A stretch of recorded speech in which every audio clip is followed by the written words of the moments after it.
we're late. We couldn't decide on the champagne.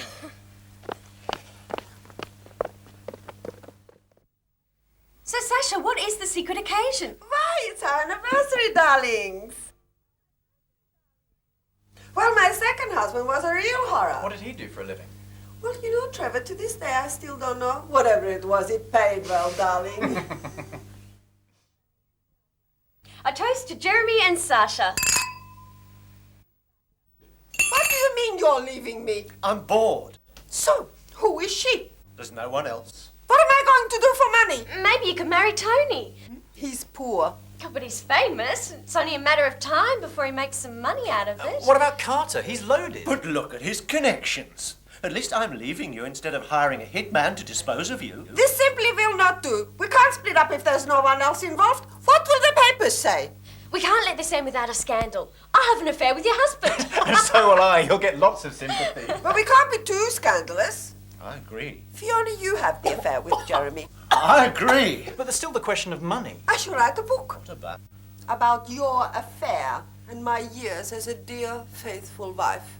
So you better have a very spicy affair, Fiona. Where should they be caught? In bed? Trevor? I picture Dutch clogs, a houseplant, and 5 litres of strawberry ice cream. Ah, the memories. Yes, a kitchen scene. Trevor? I was picturing a barn. Fully or partially naked? Definitely fully. You realize, Fiona, you'll have to stay naked until the reporters arrive. Trevor? Thank you, Fiona. You're such a dear friend.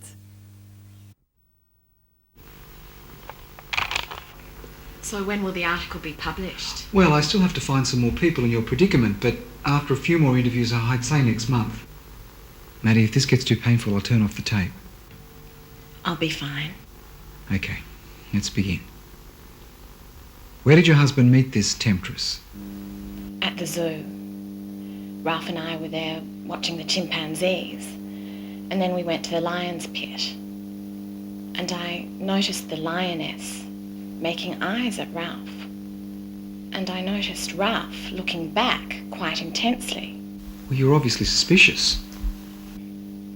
Well, I didn't think too much of it at the time. But looking back, I remember that when we went to the zoo's cafeteria, Ralph excused himself to go to the bathroom, and he was gone for quite a while. And now I think he must have been off getting her phone number or something like that.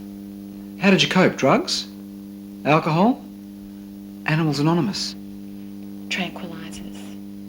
I was taking 4 or 5 a night. I was doped out of my mind. And then I realised that was only repressing my anger.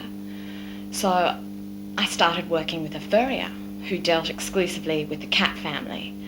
And I found that really released quite a lot of tension. And I hear you met a new love. Well, ironically enough, I went back to the zoo to confront this lioness, and she wasn't there. She was probably off at some cheap hotel having it off with Ralph. So I sat down on a bench and began to cry. And this lovely elephant came and sat next to me, and I found I was able to tell the whole story for the first time. And since then, Peter and I have been seeing each other quite regularly. And is he romantic? Yes, very romantic. He sends me flowers and brings me chocolates. And we have the odd shower together too. I'm really happy for you both, and I wish you all the happiness in the world. Thank you, Byron.